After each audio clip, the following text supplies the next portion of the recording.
Lights out for the perfect of your body, soul, and mind.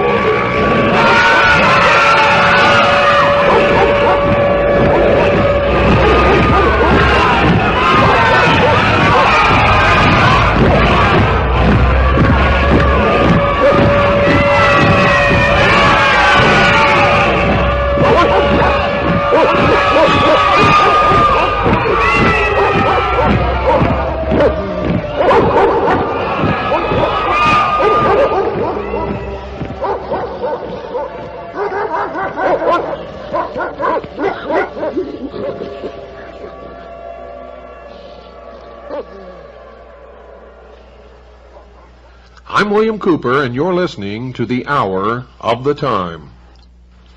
Well, folks, we've been getting calls from all over the nation, and even in some foreign countries, they have been worried. They've called Stan. His phone has been ringing off the hook.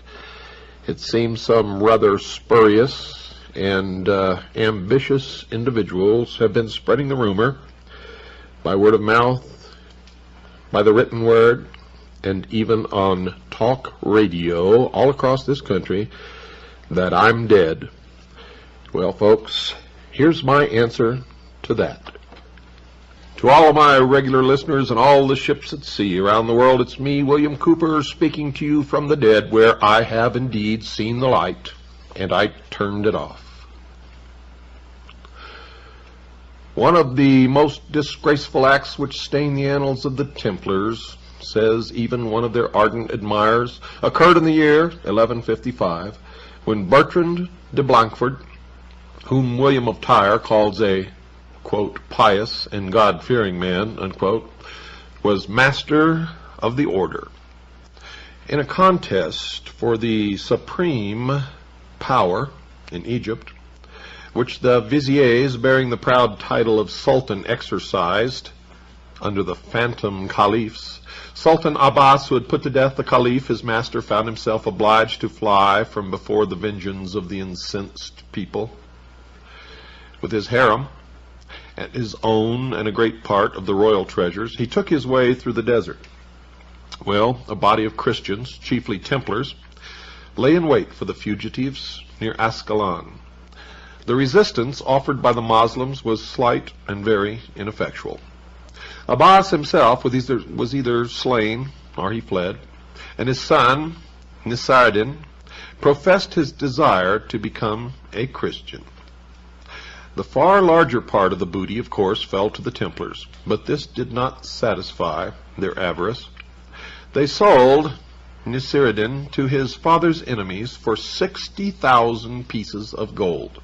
Now, if you think that's a lot of money in this day and age, it was a veritable king's ransom in that. And they stood by to see him bound hand and foot and placed in a sort of cage or iron latticed sedan on a camel to be conducted to Egypt, where a death by protracted torture awaited him.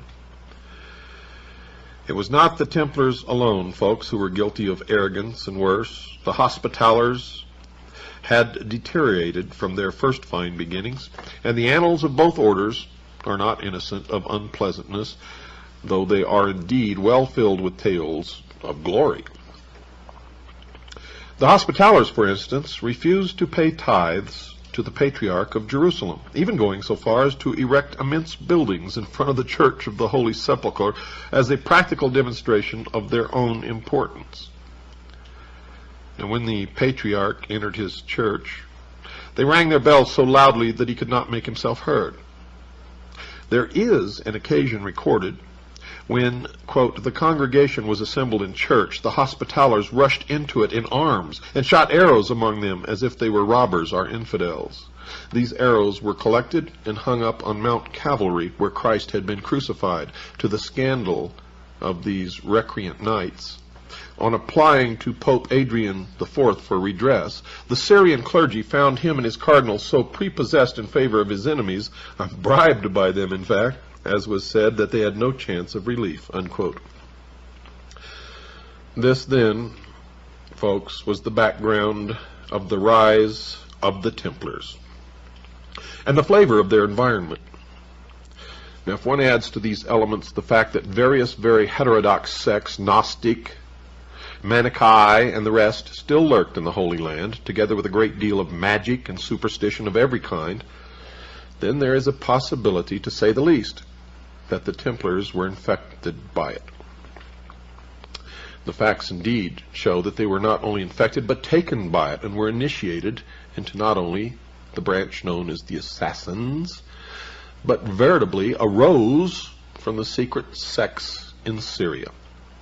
The contention which has been made that such heresies and archaic religions and practices did not survive until the Templar period is demonstrably false, although much play has been made of it by those who would defend the order.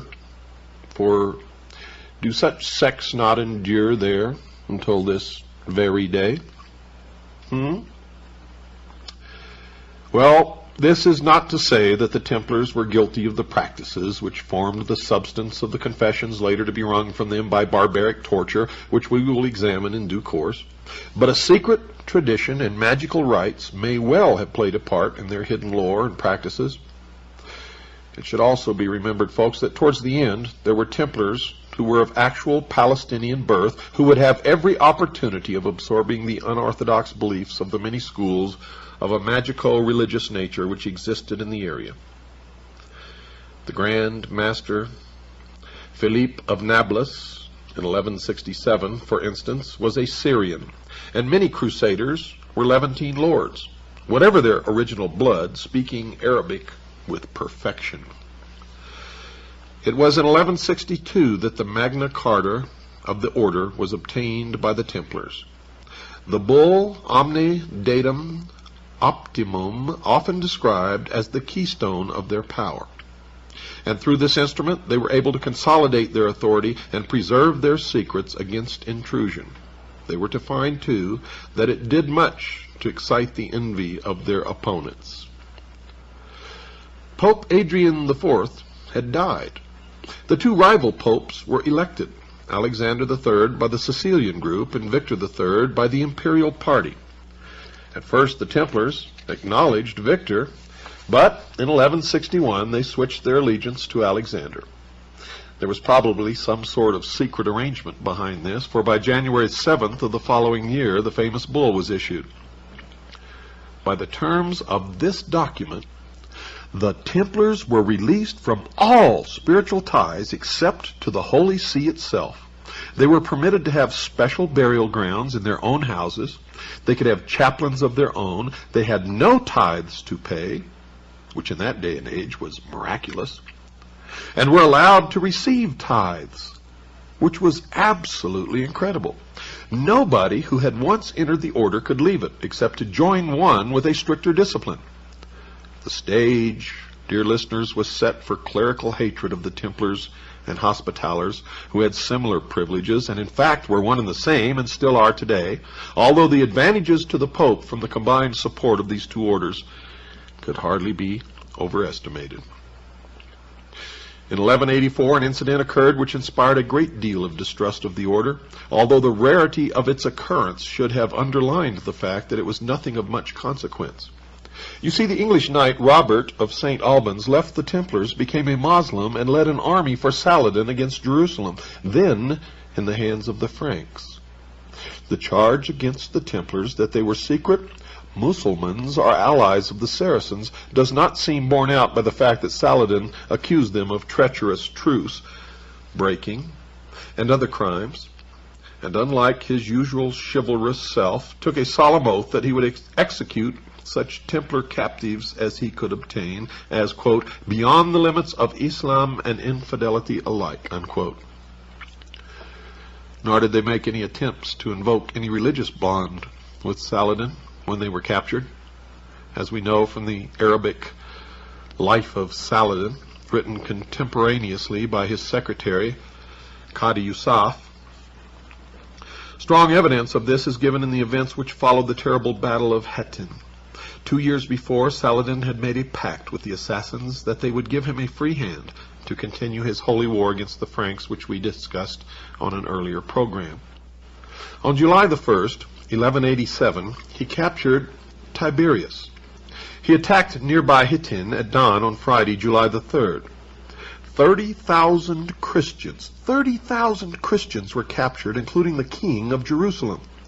No Templar, not one, is mentioned in the detailed Arab account as asking for mercy on religious or any other grounds, although all knew that Saladin had issued a war cry, quote, "Come to death, Templars," unquote. The Grand Master, Gerard of Rydfort, and several other knights were among those taken. Saladin offered them their lives if they would see the light of the true faith. Well, according to history, none accepted, and all these knights were beheaded except, admittedly, the Templar Grand Master. Could it be that he did accept the true faith, or the light of the true faith, as Saladin had put it?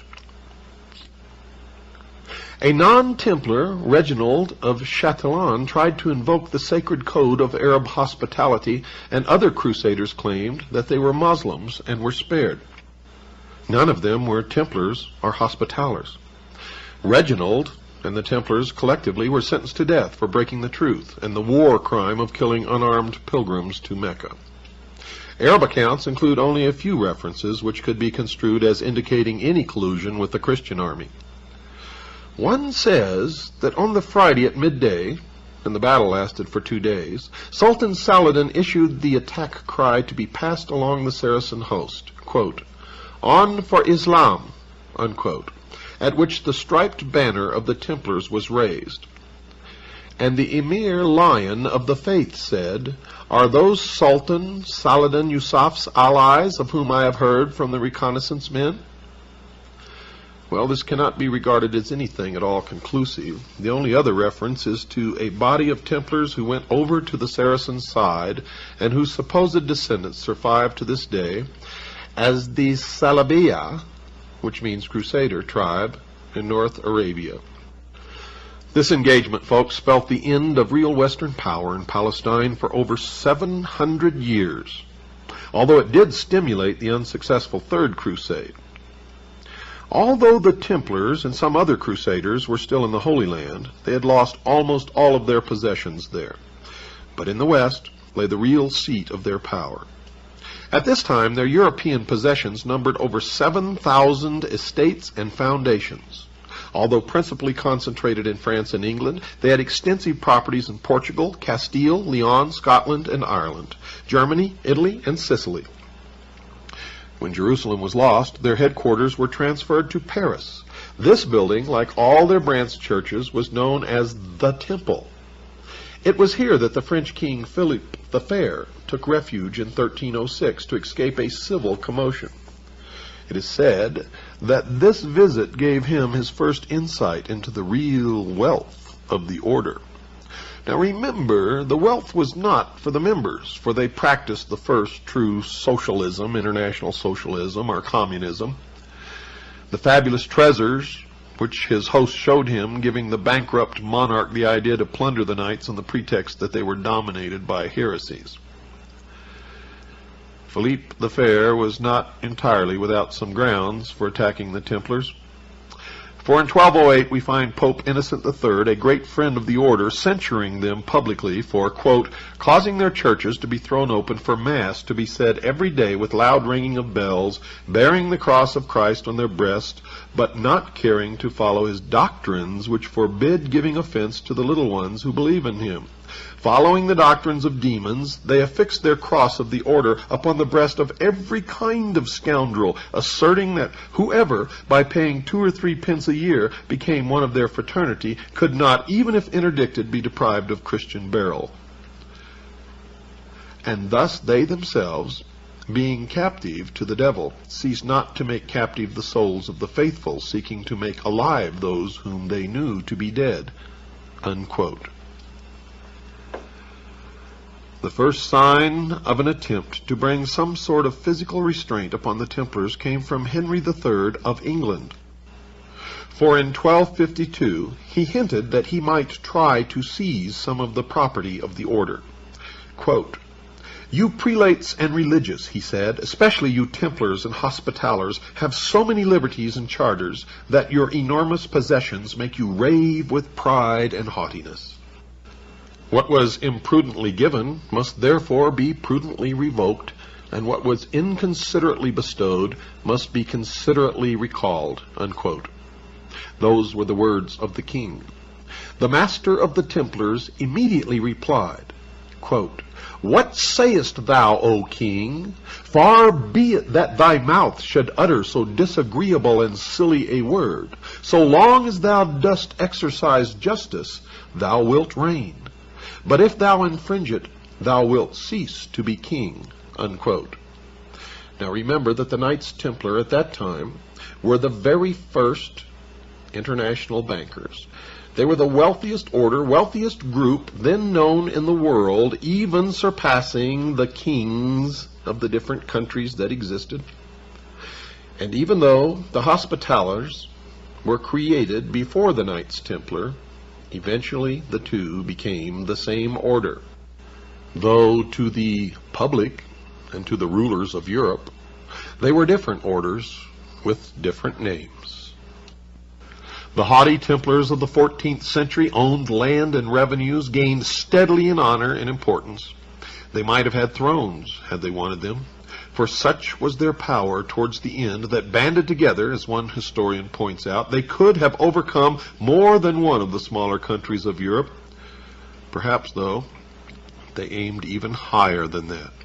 If their eventual aim was world hegemony, they could not have organized themselves better or planned their aristocratic hierarchy more thoroughly. And you will see that that's been carried over even unto the modern day. The pride, arrogance, and complete confidence and self-sufficiency of the order is something which shows through even the least inspired pages of the chroniclers. Their power was legendary.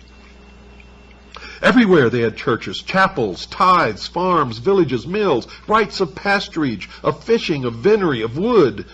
They had also in many places the right of holding annual fairs, which were managed, and the tolls received by some of the brethren of the nearest houses or by their donates or servants. The number of their preceptories is, by the most moderate computation, rated at 9,000. The annual income of the order, put at about 6 millions pounds sterling, an unbelievable, unimaginable sum for those times. Masters of such a revenue descended from the noblest houses in Christendom, uniting in their purses the most esteemed secular and religious characters, regarded as the chosen champions of Christ and the flower of Christian knights. It was not possible for the Templars in such lax times as the 12th and 13th centuries to escape falling into the vices of extravagant luxury and overweening pride.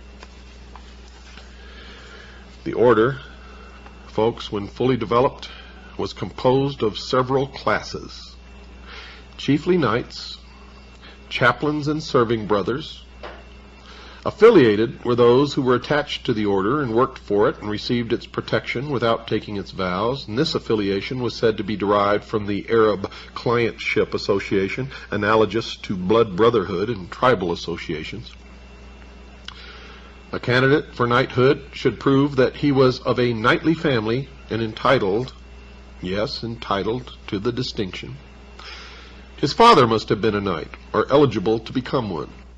He had to prove beyond any doubt that he was born in wedlock. The reason for this last requirement was said to be not only religious. There was the possibility that a political head, such as a king or prince, might influence the order by managing to have one of his bastard sons enter it, later perhaps to rise to high rank therein, and finally attaching it to the service of his dominion. The candidate for initiation had to be unmarried and free from all obligations. He should have made no vow nor entered any other order, and he was not to be in debt. Eventually, the competition for admission was so great from eligible people that a very high fee was exacted from those who were to be monk warriors of the temple. All candidates were to be knighted before entry into the order, but the period of probation which was originally demanded was before very long entirely abolished.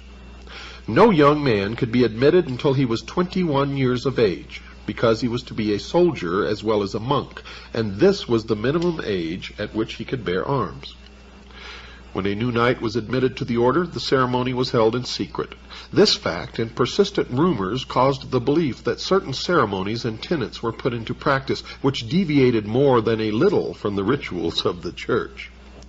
The ceremony was held in one of the order's chapels in the presence of the assembled chapter alone. The master or the prior, who took his place in chapels other than those at which he was present, opened the proceedings. Quote, "Beloved brethren, ye see that the majority are agreed to receive this man as a brother. If there be any among you who knows anything of him on account of which he cannot lawfully become a brother, let him say it. For it is better that this should be signified beforehand than after he is brought before us." Unquote. And if no objection was lodged, the aspirant was sent to a small room with 2 or 3 experienced knights to coach him in what he had to know. Quote, "Brother, are you desirous of being associated with the order?" Unquote. If he agreed, they would dwell upon the trials and rigors of being a Templar. They would prepare him for initiation. He had to reply that for the sake of God he was willing to undergo anything and remain in the order for life. They asked him if he had a wife or was betrothed, and he made vows to any other order. Did he owe money more than he could pay? Was he of sound mind and body? Was he the servant of any person? Well, after satisfactory answers, the result was passed to the master. The assembled company was then asked again if they knew anything that might disqualify him, and if none objected, they were asked, "Are you willing that he should be brought in God's name?" The knights answered, quote, "Let him be brought in God's name." Unquote. He was now again asked by his sponsors if he still desired to enter the order. Receiving an affirmative reply, they led him to the chapter, where he folded his hands and flung himself upon his knees. Quote, "Sir, I am come before God and before you for the sake of God and our dear Lady to admit me into your society and the good deeds of the order as one who will be all his life long the servant and slave of the order." Unquote. "Beloved brother," answered the receptor, "you are desirous of a great matter, for you see nothing but the outward shell of our order." Now let me repeat that again in case you weren't listening, folks. "Beloved brother," answered the receptor, "you are desirous of a great matter, for you see nothing but the outward shell of our order. It is only the outward shell when you see that we have fine horses and rich comparisons, that we eat and drink well and are splendidly clothed. From this you conclude that you will be well off with us, but you know not the rigorous maxims which are in our interior. For it is a hard matter for you, who are your own master, to become the servant of another.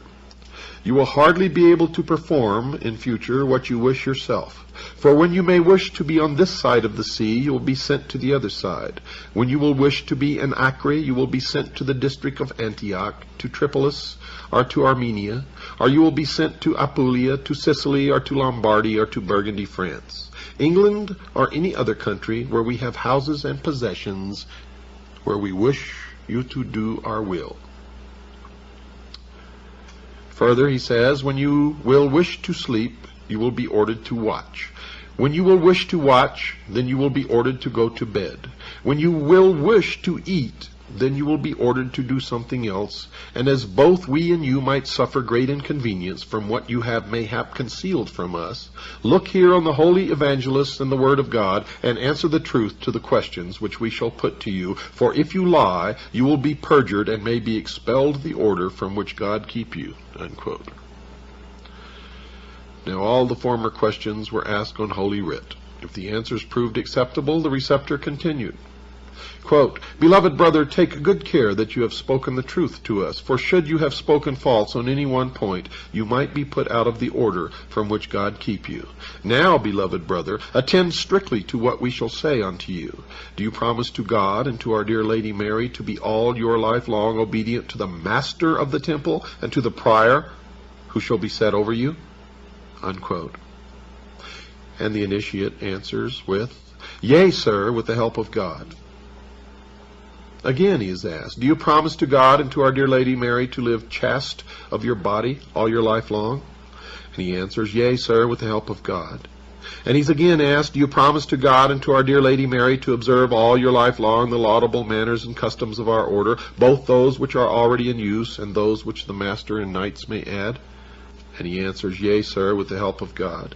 And then he's asked, "Do you promise to God and to our dear Lady Mary that you will, with the strength and powers which God has bestowed on you, help as long as you live to conquer the holy land of Jerusalem, and that you will with all your strength aid to keep and guard that which the Christians possess?" And he answers, "Yea, sir, with the help of God."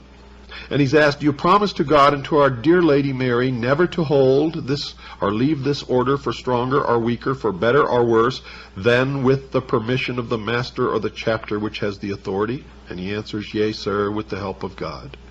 And then he's asked, "Do you finally promise to God and to our dear Lady Mary never to be present when a Christian is unjustly and unlawfully despoiled of his heritage, and that you will never by counsel or by act take part therein?" And he answers, "Yea, sir, with the help of God." And then, "In the name then of God and our dear Lady Mary, and in the name of St. Peter of Rome, and of our Father the Pope, and in the name of all the brethren of the temple, we receive to all the good works of the order, which have been performed from the beginnings, and shall be performed to the end. You, your father, your mother, and all of your family, whom you will let have share therein. In like manner do you receive us to all the good work which you have performed and shall perform.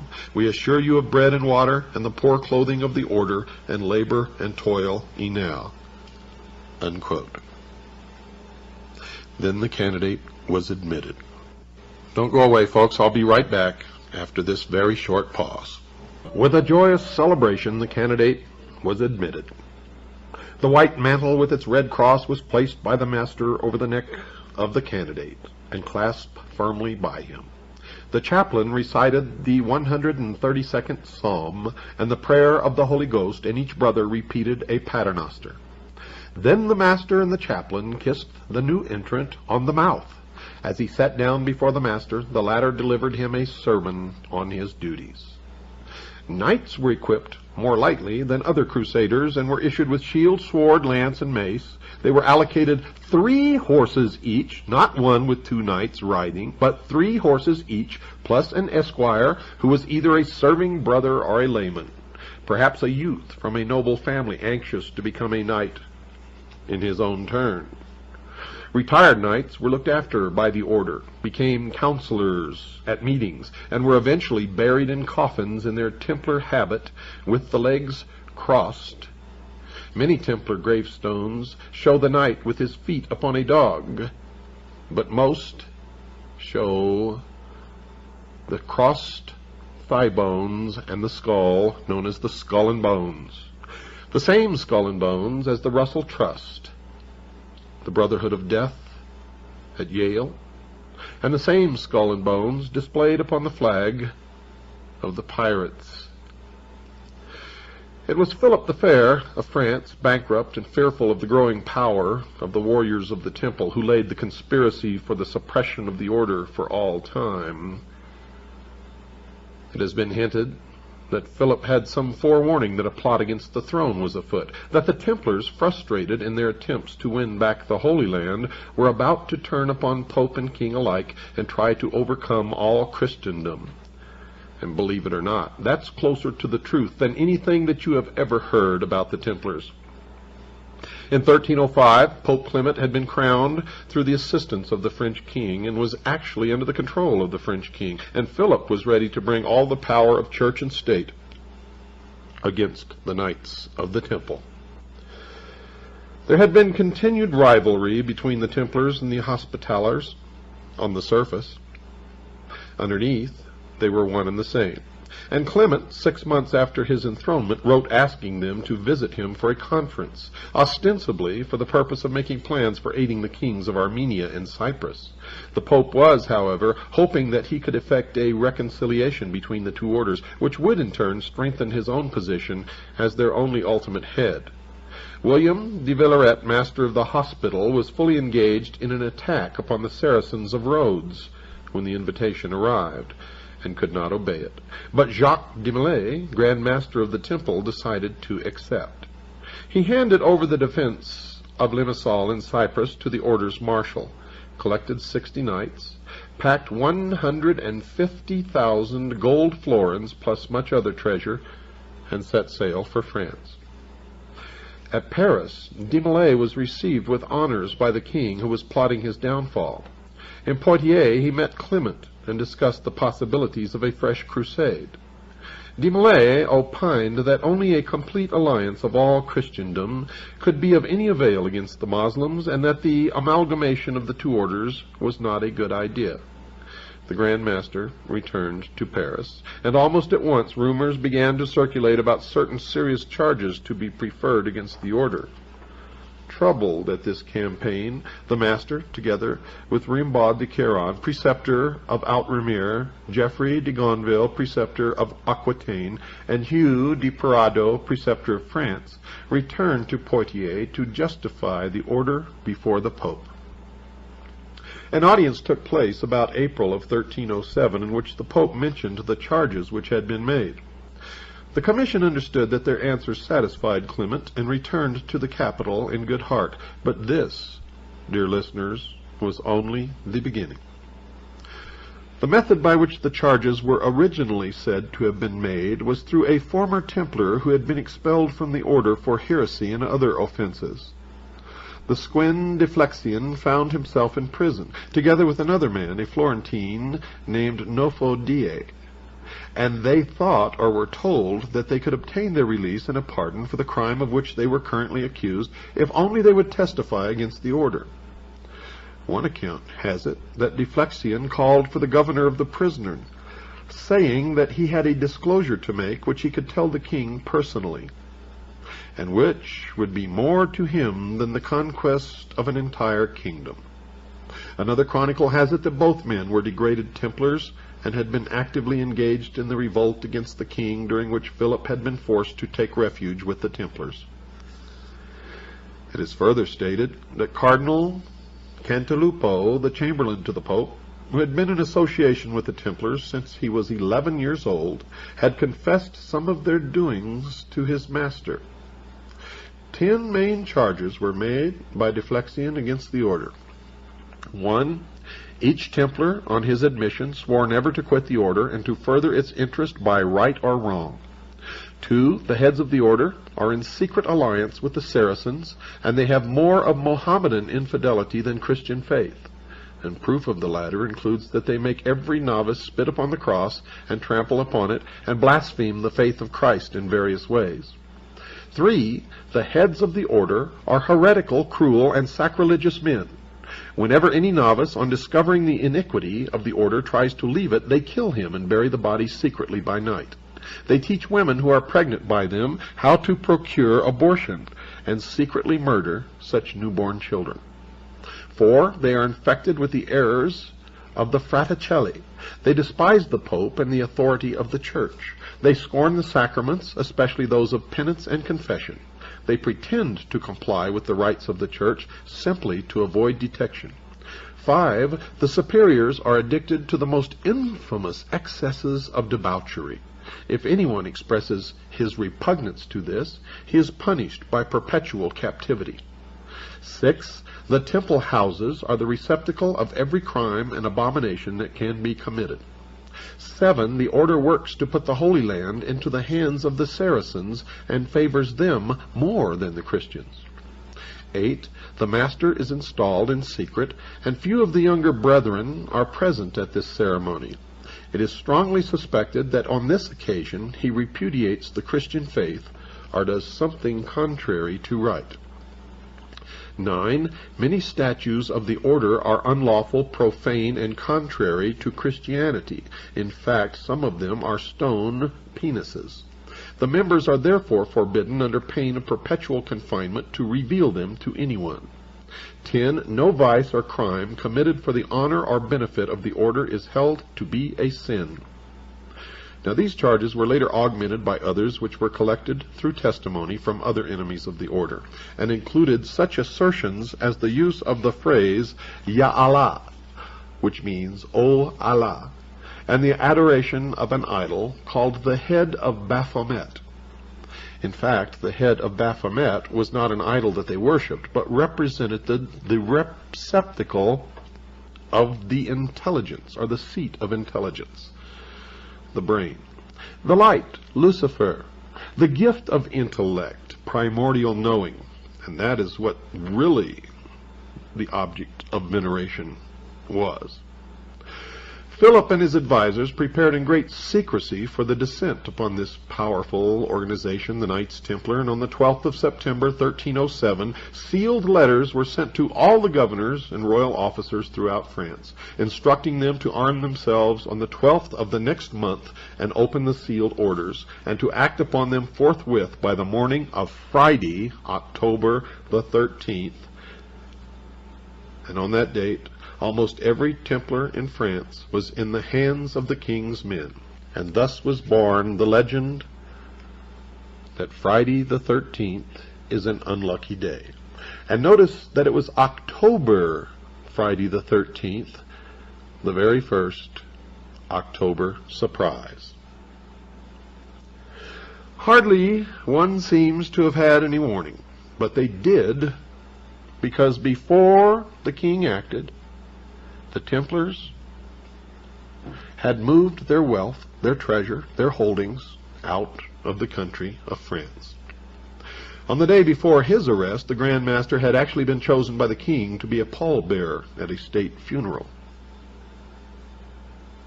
The secret orders had it that all Templars were to be seized, tortured, and interrogated. Confessions were to be obtained from them. Pardon might be promised only if they confessed, and all their goods were to be expropriated.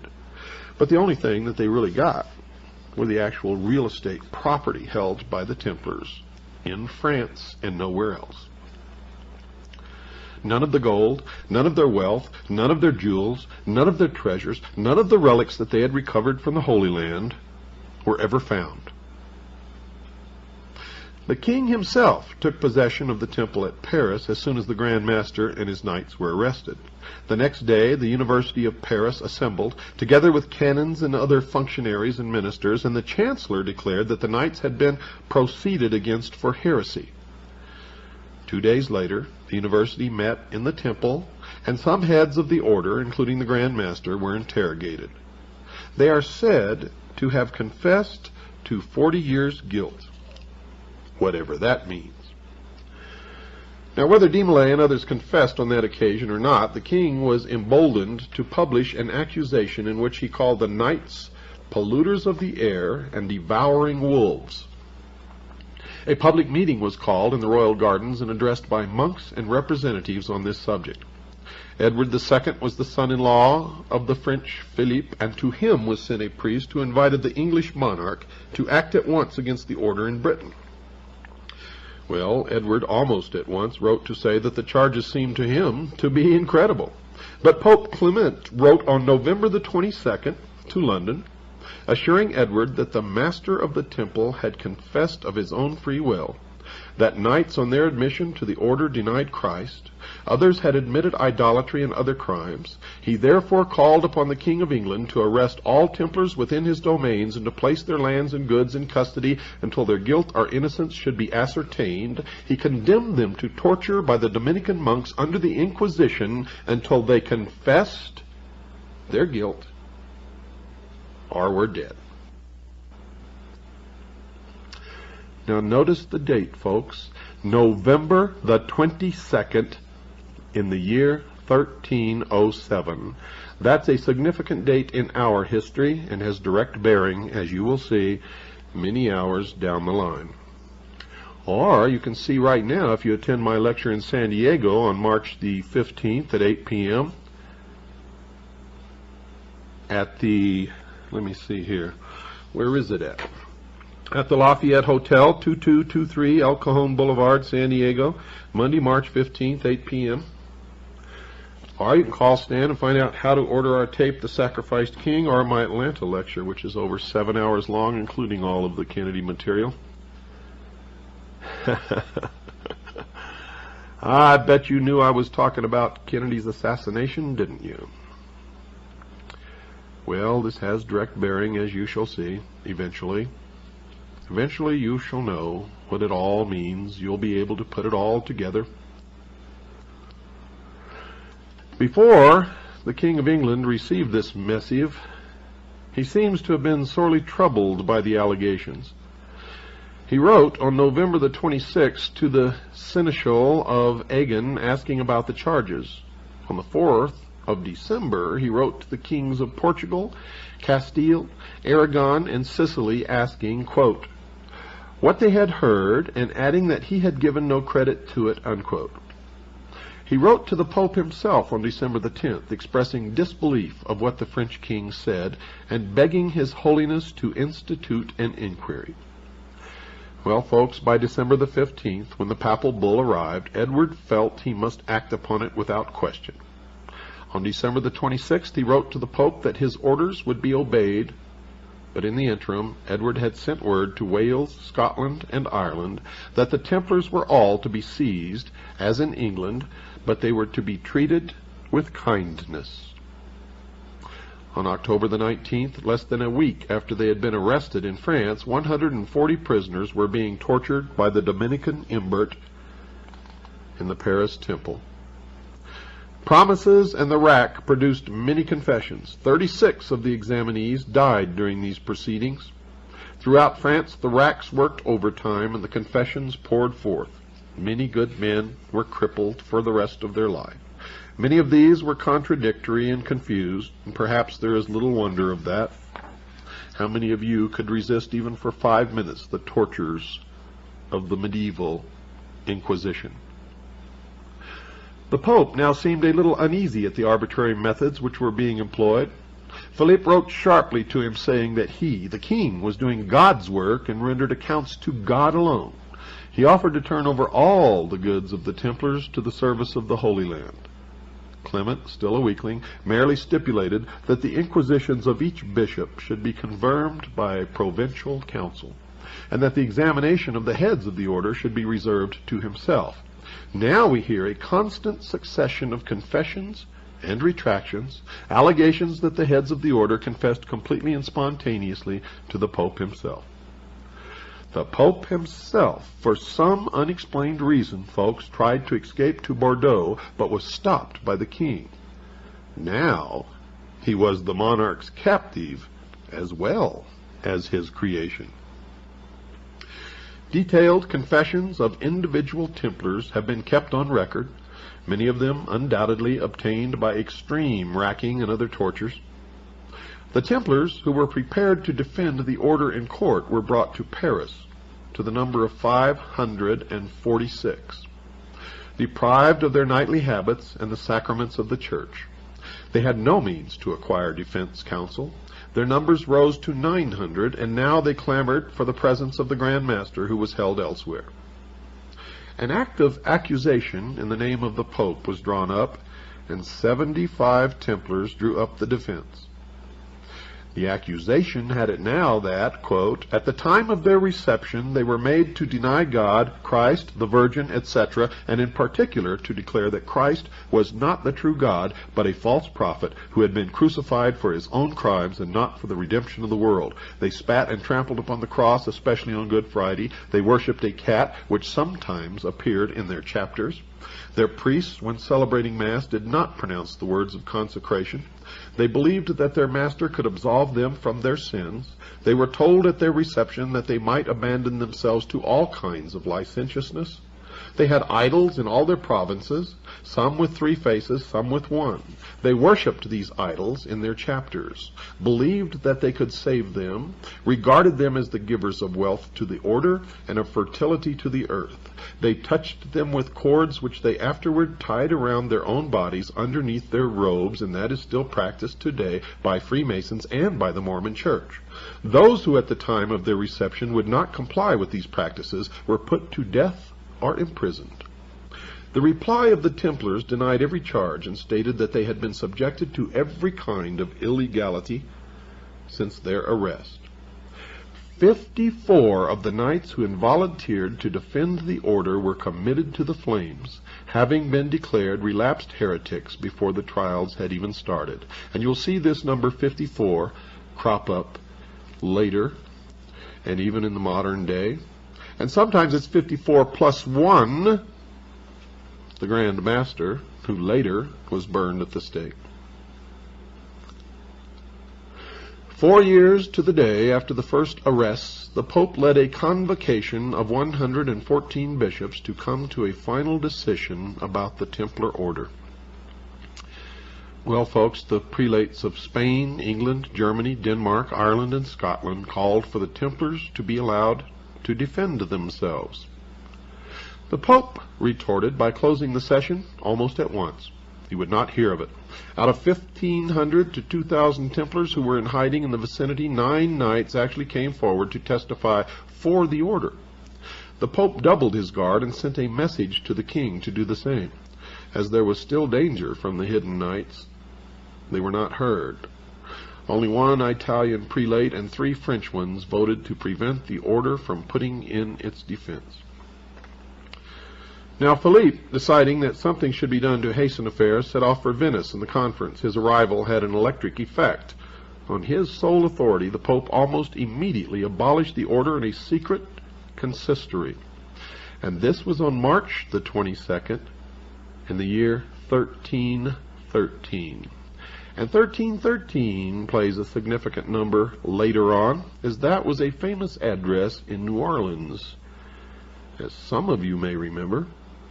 On May the 2nd, when the bull was published, the order ceased officially to exist. The Grand Master, assumed but not proved to be guilty, was sentenced to perpetual imprisonment. Most of the other knights were released, and many of these passed their remaining days in poverty.